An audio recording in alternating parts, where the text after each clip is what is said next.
To everyone listening tonight across America, the movement my husband built will not die. It won't. I refuse to let that happen. It will not die. All of us will refuse to let that happen. No one will ever forget my husband's name, and I will make sure of it. And in a few days, there's going to be a massive event in Arizona with the president himself going. I think Rebel News is going to have a few people there too. Now, of course, people are scared, but I don't think that's overpowering people's courage. Remember, courage is not the absence of fear. It's the proper management of fear, the proper prioritization of fear below other things that are more important. The left is on the back foot since this assassination. The killer was a transgender extremist and seemed to be part of a violent transgender cell. I had originally thought it was a professional assassination given the length of the shot.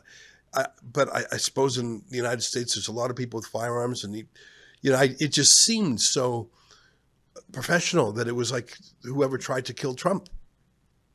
But it seems like it was, and it certainly was political. It was terrorism, but it does look like they have caught the shooter.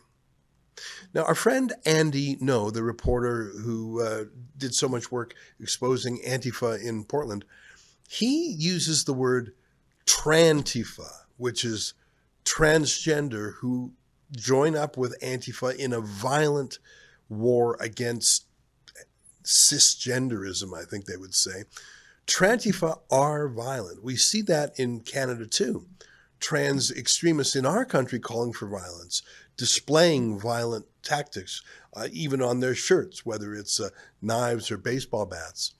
J.K. Rowling, the great British author who has taken a stand against transgenderism, gets violent threats from Trantifa all the time. Now, Andy No follows Antifa, tracks them, and he found on an Antifa website that has since been taken down, but not before it was screenshot, he found this, and I'd like to read about a minute or two from it. Again, this is courtesy of Andy No. So this is an Antifa cell in Oregon, I believe. They said, addressing mobilizations like these. So they're talking about people who are coming out for vigils for Charlie Kirk. And there was a huge one in London when I was there. I saw them in Toronto and Calgary and Winnipeg. Thousands of people in places even where you wouldn't think that they were touched by Charlie Kirk. Anyway, so this is a response to some of the wholesome vigils for Charlie Kirk. This is Antifa talking about these vigils. Addressing mobilizations like these requires careful consideration. The most similar rallies we have seen in the Pacific Northwest have been those following homophobic evangelical preacher Sean Feucht, where followers of a similar non-combatant mall, church, family demographic have shown up in great numbers. Anti-fascists have attempted to counter several of these rallies in Portland and Seattle, but these encounters have been unequivocal, optical, and tactical failures. Simply put, black bloc counters of what appear to be normie worship events with children in attendance is a decidedly bad look and contributes to the American conservative persecution narrative, galvanizing otherwise politically inactive conservatives. And remember, Sean Feucht, that was the conservative pastor who went through Canada and was banned along the way. As you know, we've crowdfunded a legal defense for one of the churches who hosted him. Back to the Antifa website. This is particularly relevant as many apolitical businesses and institutions, including the University of Oregon itself, have expressed public sympathy to Kirk and his cause. As such, anti-fascists must work to find more creative ways to counter this political moment. One option may be working to drive wedges between different segments of the right. We have already seen physical conflict between neo-Nazis and conservatives. So this is very interesting. So Antifa and Trantifa are saying that their violent tactics are suddenly out of favor. And they say it backfired when Antifa tried to take on that Christian pastor because they looked like the thugs they were. So now they're thinking, well, we have to somehow get the neo-Nazis to show their teeth. I'll read one more passage from this Antifa website. One possibly useful wedge issue in this context is Israel. conspiracy theorists have already jumped to blame Kirk's assassination on Mossad, claiming the lifelong Zionist was on the verge of becoming J-pilled. J-pilled is when you wake up to the fact that the Jews are ruling the world. So Antifa is celebrating the fact that on the fringe right, some people are saying that Charlie Kirk was killed by the Jews. Now, I believe that Antifa is going to be banned as a criminal terrorist group by Donald Trump, the same way Trump called the drug cartels terrorist groups. That's a Trump-style move. That's a Stephen Miller move, going boldly. And what are the left going to do? In the wake of this assassination, are they really going to stand by violent groups like Antifa? Well, maybe, actually, but if so, I think that'll be devastating to their image. Come to think of it, the left usually does stand with Antifa and Black Lives Matter and other violent groups, because that's their Marxist dialectic. I don't mean to use fancy words, but there's this idea in a class warfare, or when you apply Marxism to other things like sex or race, any resistance is noble against oppressors.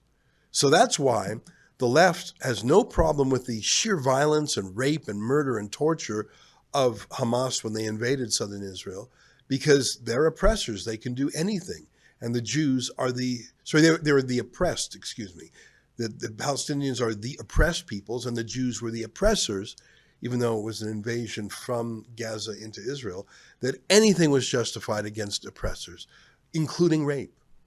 It's noble, in fact. Jews, America, Israel, white people, capitalists, TERFs, that's trans, exclusionary, reactionary, feminists, or whatever TERF exactly stands for, that's J.K. Rowling. So the violent left, the Antifa, Trantifa left, thinks violence is acceptable if you're going after an oppressor. And you can basically come up with some way to call anyone an oppressor. But suddenly that butch, violent talk on the left isn't acceptable in polite company, even in universities, which is a surprise to me because they put up with anything. Professors who have cheered the murder of Charlie Kirk have been suspended, even in Canada. For some reason, Hamas supporters are still cool, though. But is it true about the right, what Antifa said there? I think it is, in a way that hasn't been before. Now, you know me, Tucker Carlson used to be my hero. I was on his show on Fox News several times. I admired him. I looked up to him. And when he went independent, I was very excited. And there's a lot of mini-me's who say, well, if Tucker's doing something, it's safe for me to follow. Like he's the big battleship, and I'll just follow behind in my canoe, and maybe I won't be such a little canoe. There's a generation of comedians, or sort of comedians too, who've decided to go full anti-Semitic. But I would say to them, beware of getting applause as a comedian as opposed to laughs. I mean, that's a mistake I think the left made when, Stephen Colbert of the late night comedy show, I don't know if he gets a lot of laughs. He gets people nodding knowingly, like when he did his vaccine pitches. I would say to comedians on the right, don't go full anti-Semitic. Don't even go a little anti-Semitic, actually.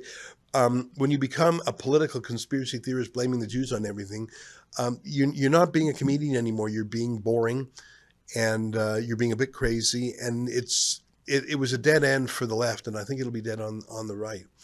In my view, hating Jews is not conservative, just like hating all of any ethnicity isn't, because it's collectivism. When you say the Jews did it, you mean like every single Jew did it? There was like a meeting of the Jews and they all did it?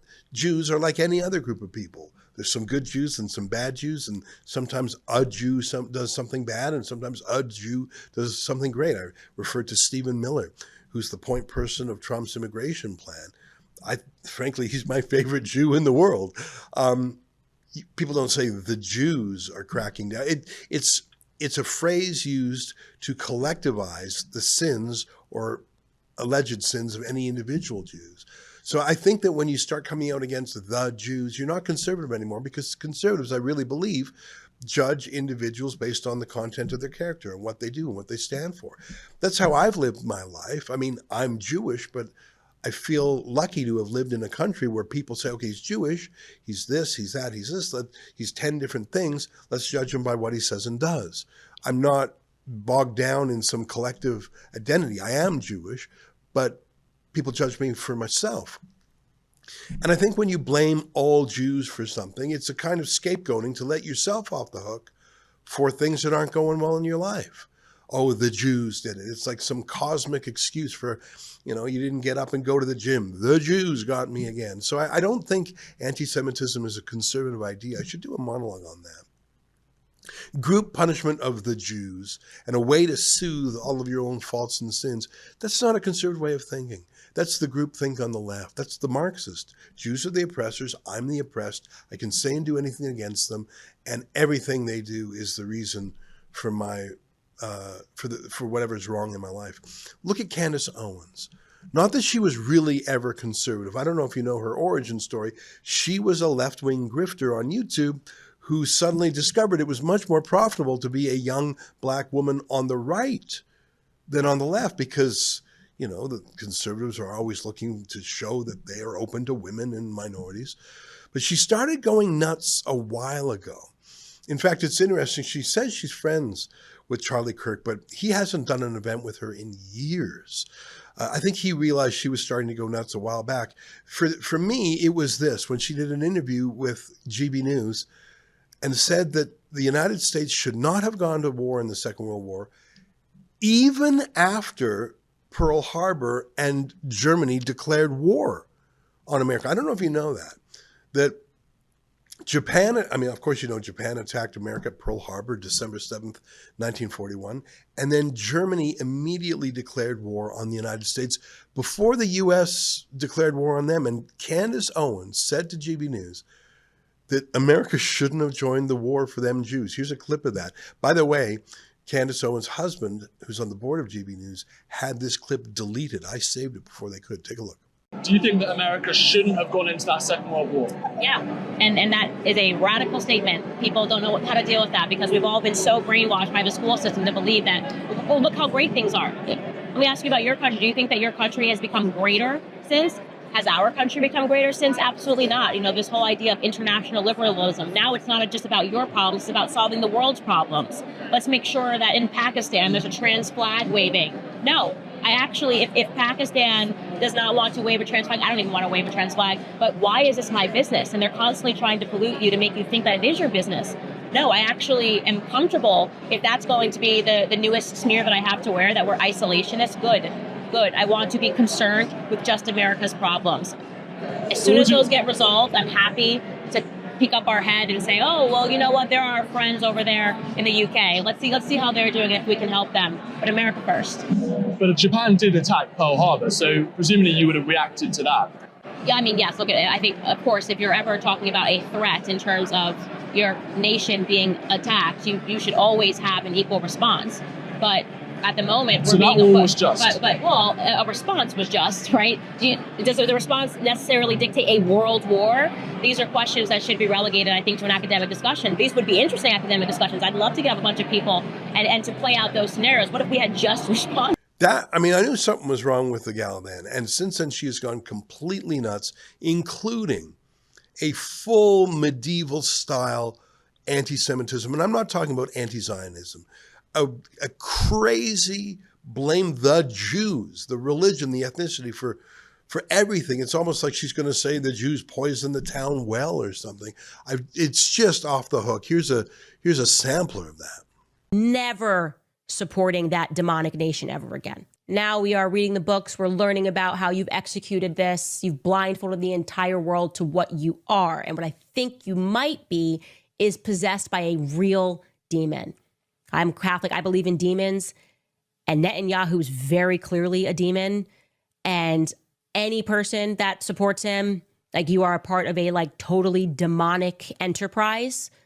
And we're never going to be able to unsee that, okay? Oh, it didn't happen. No, Hamas is stealing. Hamas, ISIS, all of these people are just so conveniently, these terror groups are so convenient in helping Israel expand its borders.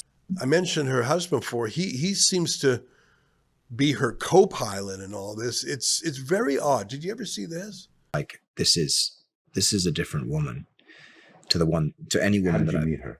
So she was giving a speech in London, and she was giving a speech at the Royal Automobile Club, which is a club in Pall Mall in London.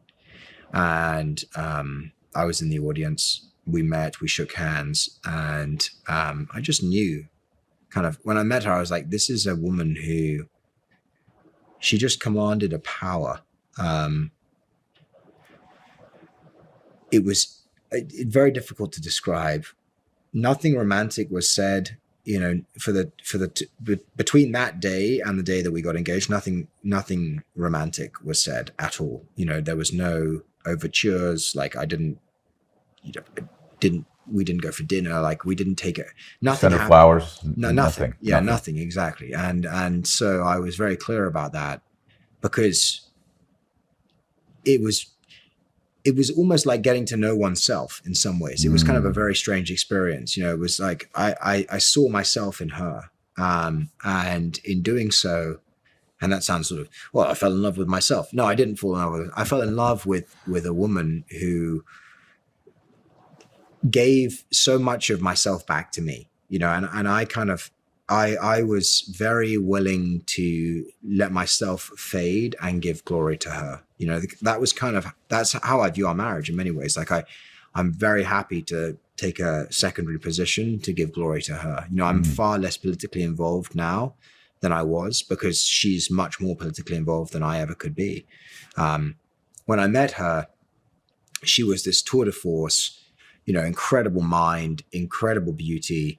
I was so willing to just be enraptured to her. Yeah. You know, Candace Owens' father-in-law, it's so sad. He is a leader of a very reputable Jewish Christian friendship society in the United Kingdom.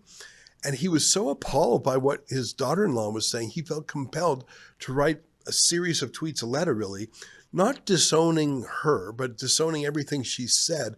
I can only imagine the pain in a dad when that's what his son married. And I don't know, it sounds like maybe his son agrees. Just crazy. Anyways, Tucker Carlson, who I really looked up to, and Candace Owens, who I didn't really ever look up to, and about 100 other grifters, now claim that Charlie Kirk was killed by Israel, just like Antifa predicted. Now, there's no evidence of this. All the evidence is to the contrary. They've arrested someone who looks pretty clear to me was guilty.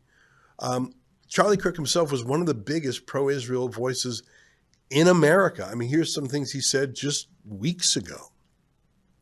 We've been on the move. We were in Israel a couple weeks ago for the embassy opening. We went out with Huckabee about 4 or 5 years ago. Is it not the most amazing place? I never been. And we had like an hour with Netanyahu. He's special. Yes. He's a special leader. You know why it says? Oh, and he's everything a leader should be, right? I mean, Right. just confident and direct. Barack wasn't. Now, all of Charlie Kirk's real friends say it is crazy the accusation that the Jews killed Charlie Kirk. And it's crazy that they say, oh, he was about to suddenly disown Israel. No one who is close to Charlie Kirk abides that. Not his pastor, who released a statement and a video. Not his senior producer. Not anyone. But Candace Owens says she's got the proof. You just have to sign up for her website paywall to see it. So gross to make money off of his body before it's even in the ground. So gross. It reminds me of the Westboro Baptist Church. You know that extremist that break-off group that protests at funerals of U.S. servicemen coming in from overseas? The grossest people. I think anti-Semitism is a hell of a drug. I don't like to see it. But what does this all mean for us here in Canada? Like I say, there's been huge vigils for Charlie Kirk. Very interesting. Some people are having consequences, like I say, for supporting murder. I mean, it's just not a good look. And if you don't like Charlie Kirk and you're happy that he's killed, do yourself a favor and just keep your thoughts to yourself. You know, that old saying, if you don't have anything nice to say nothing at all. This is one of the times when that applies. You know, it's very strange, though. A senior cabinet minister in Manitoba actually put out a press release denouncing him and weaponizing his death against his own children. It was maybe the grossest thing I've seen, and I've seen 100 people support his assassination, but this cabinet minister in Manitoba, and no consequences whatsoever, makes you wonder what she has over the premier out there.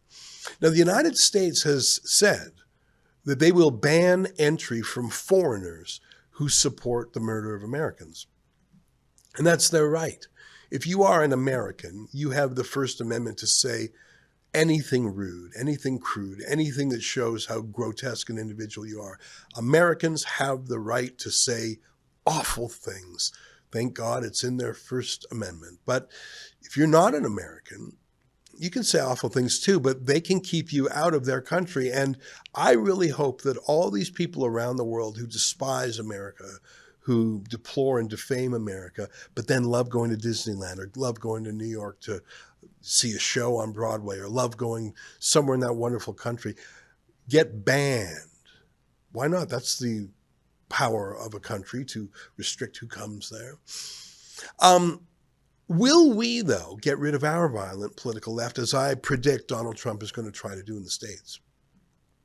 Well, here's what Toronto was like this very Saturday morning when armed thugs went to head off some conservative protesters. No retreat! No retreat! No retreat! You fascists!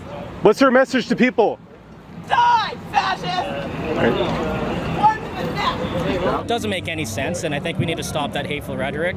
You know, we're all here advocating for nonviolence. I think they should do the same. There's no reason why we can't have a civil discourse here, but...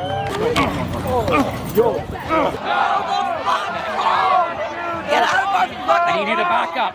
It's obvious. It's never a good thing to shoot someone in the neck because you disagree with their opinion. It's never a good thing. And I think that should be kind of obvious to people, but it's not, and we've seen that from the other side today. Nazis come off our streets! That's how we got in this mess that we're in right now, is because good people did nothing. And it's going to keep on getting worse, and we're not going to have a Canada anymore if we don't protect ourselves. We are about peace. We're about freedom. We are about Canada first. Canadians first. Yeah, we're still Antifa Central up here, aren't we?